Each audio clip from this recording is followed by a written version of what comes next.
Bonjour, c'est Marion Barbeau. Bonjour, c'est Stéphane Crépon. Bienvenue sur Cinécran. Cinécran.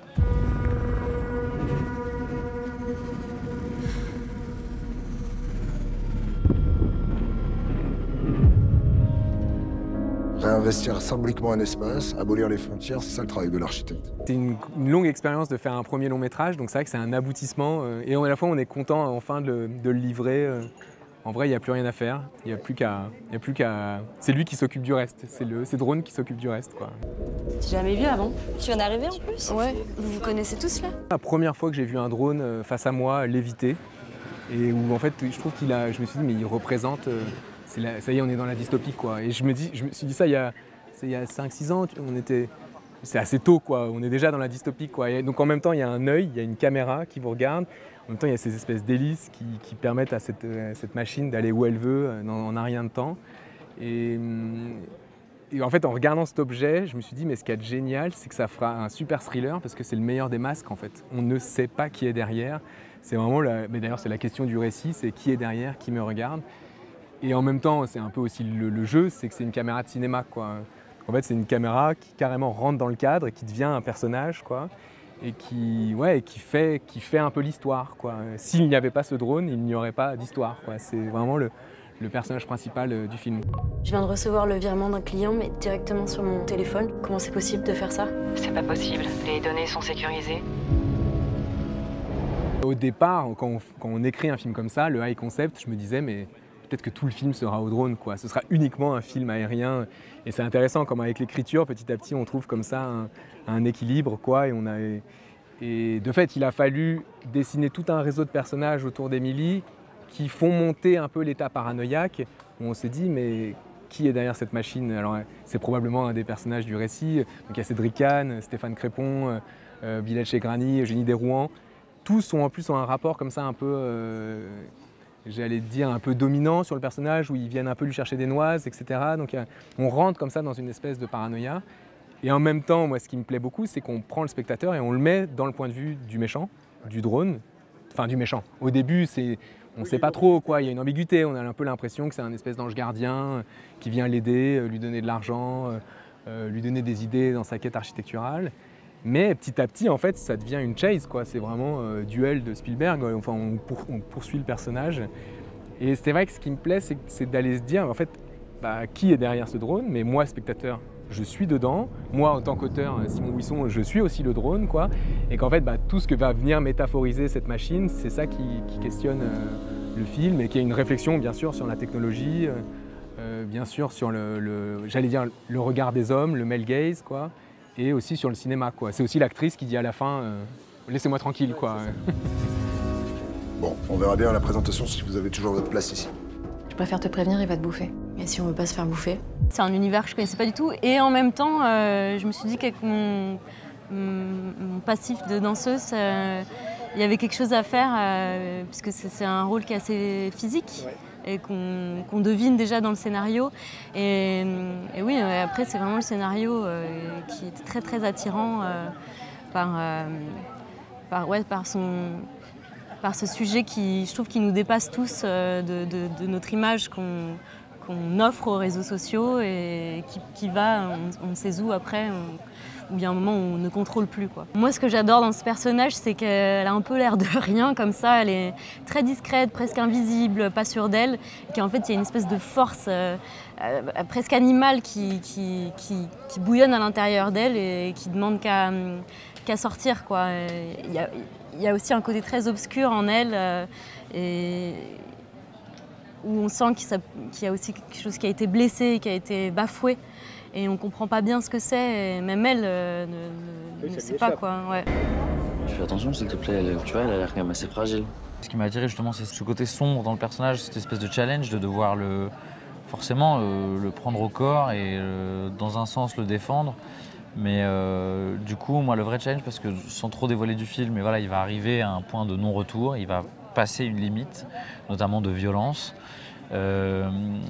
Et ce qui m'intéressait, moi, c'était dans mon travail d'essayer de pas en dépeindre une caricature seulement noire et d'essayer sans excuser, de comprendre ce qui amène les gens à opérer cette bascule.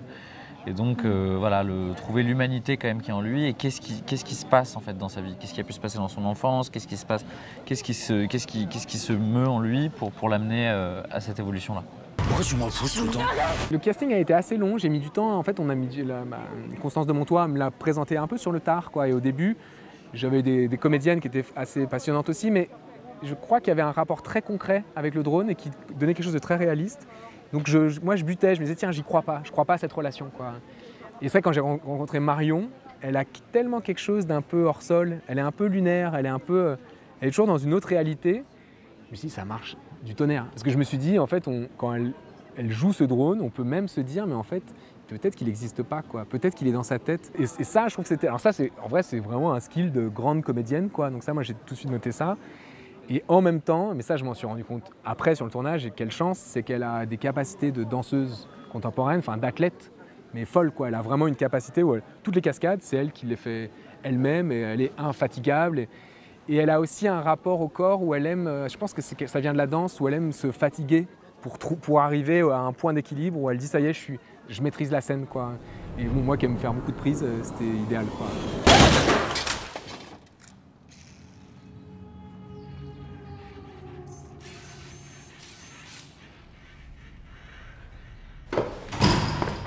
Putain, tu m'as fait peur. Faut pas rester là. Je cherche Cody. Ok. Vas-y, viens. Souvent, je disais sur le tournage, moi, je veux pas un drone qui fait des plans de flamants roses, quoi. Enfin, déraciner des ailes ou des beaux plans. On a souvent cette image du drone qui fait ces images stabilisées. Et en fait, c'est en découvrant les drones FPV, c'est des drones de course qui sont pilotés par des pilotes qui sont sous des casques de réalité virtuelle et qui donc sont à 200 mètres de la scène et juste en bougeant comme ça à deux doigts font avancer le drone de 0 à 200 km/h en 2 secondes et qui me disent « Simon, moi quand je pilote, je suis le drone ». Ils me disent d'ailleurs « Me touche pas parce que ça me ramène au réel, moi je suis dans la machine, quoi ». Et en fait, j'ai compris qu'ils avaient une espèce d'aisance où vraiment ils peuvent reproduire tous les artefacts du cinéma, de l'hélicoptère, du plan de grue, du plan de steadicam en un seul plan. Et surtout, ils peuvent jouer des humeurs. C'est-à-dire que je pouvais dire au droneur, là, tu es énervé, donc la caméra est nerveuse. Là, tu es plus curieux, même tu es joueur, la caméra joue avec le personnage. Et je pense vraiment, c'est en découvrant cet univers, eux, c'est plutôt les racers, c'est plutôt des pilotes de course, quoi. Leur cinéma, c'est pas leur truc, quoi. Donc c'est en faisant rencontrer ces deux mondes et en lui disant, mais en fait, tu sais que tu peux être un vrai personnage, tu peux aussi t'es pas juste là pour faire des beaux plans de cinéma, mais tu es vraiment une sorte d'animal qui va nouer comme ça une relation avec le personnage. J'ai l'impression que je l'ai un peu pris comme une personne humaine, quoi. Parce que la manière dont il se mouvait, comment il pouvait changer de vitesse en fonction de ses humeurs, entre guillemets, m'amenait à jouer comme si c'était un humain. Il doit faire environ 50 cm d'envergure. Parfois, il se déploie. Par là. Je peux? Ouais.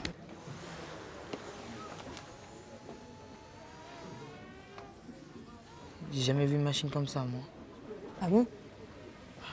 Marion Barbeau, elle aussi, regardait la machine et voyait bien que, par exemple, la scène du parking où le drone tournoie autour d'elle, elle me disait vraiment, mais moi, en fait, je ne suis pas seul. En fait, j'ai une présence face à moi, j'ai comme un animal, une sorte de bête sauvage comme ça qui me poursuit et qui tourne autour de moi. La chorégraphie était nécessaire parce que c'est dangereux. Un drone, c'est dangereux.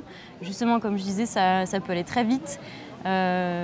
Sans parler du son ça peut être très anxiogène et il faut déjà développer une confiance énorme et c'est ce qu'on fait dans la danse parce que parfois ça peut être dangereux ce qu'on fait en scène avec un partenaire pour des portées. Donc là je pense que c'est un peu la même chose, en tout cas cette histoire de confiance. Et ensuite, ouais, agilité, et c'est un rôle qui est très athlétique, quoi.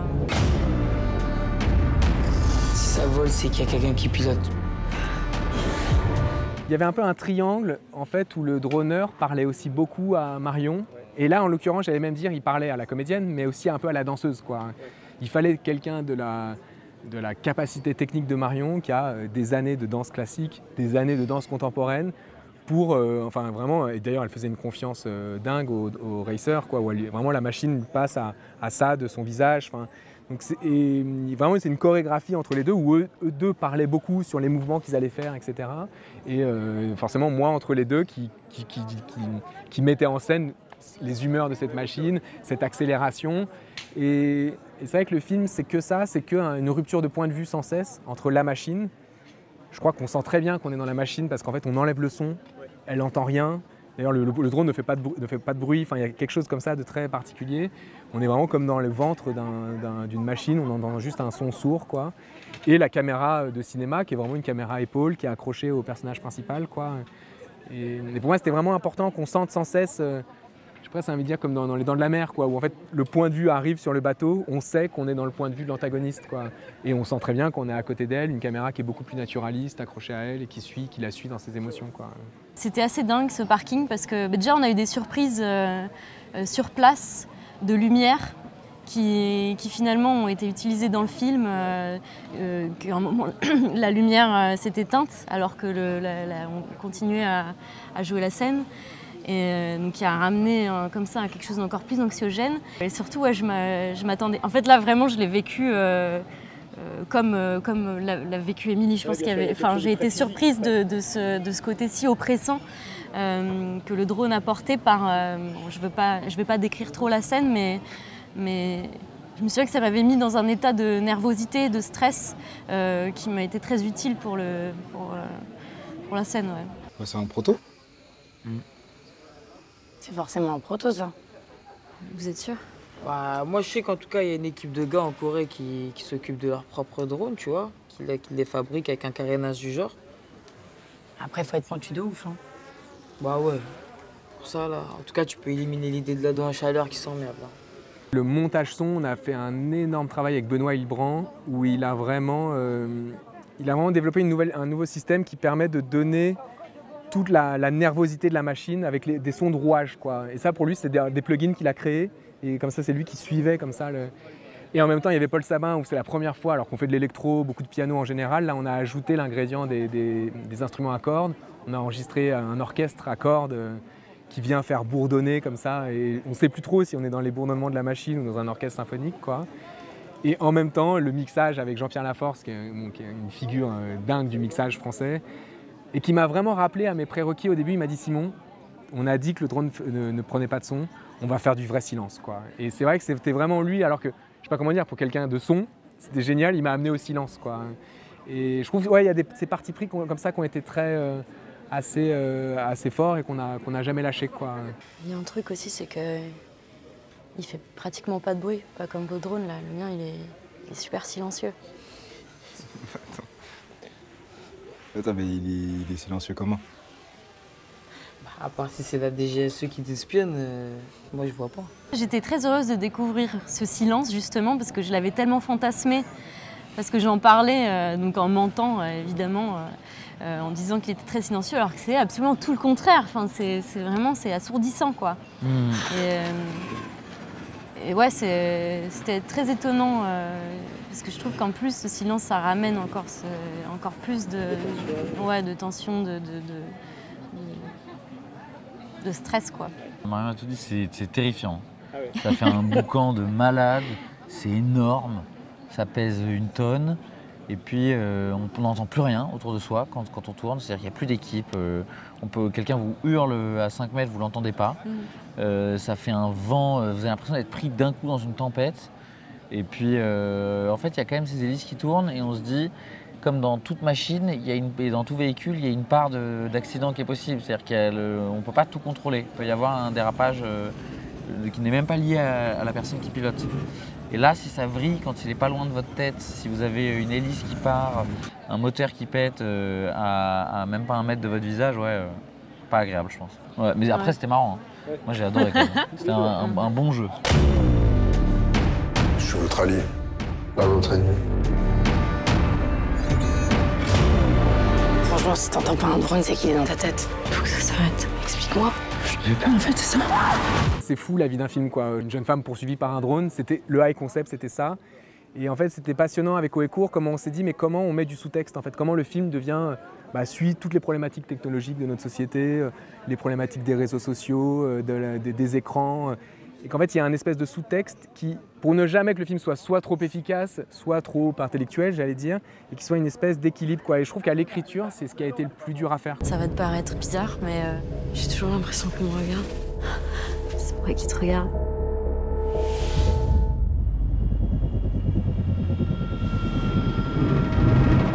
Si je suis aussi honnête, au début, quand j'ai imaginé ce film, je me suis dit, mais on sera toujours dans le point de vue du drone. On ne le verra jamais, quoi. Un peu à façon alien, on ne voit jamais la bête, quoi. Et c'était intéressant, comme en fait, dans le récit, il y a eu besoin à un moment de métaphoriser cet objet.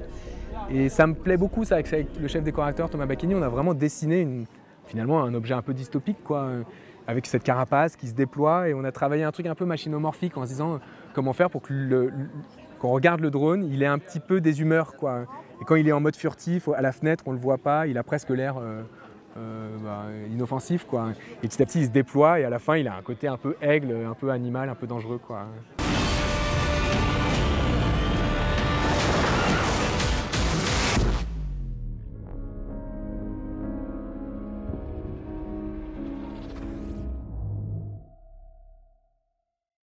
Moi, j'ai rencontré une amie sur ce film. Ouais, c'est ce que j'allais dire. En tout cas, il y a une amitié. Je pense que c'est ce que je garderai. Ouais.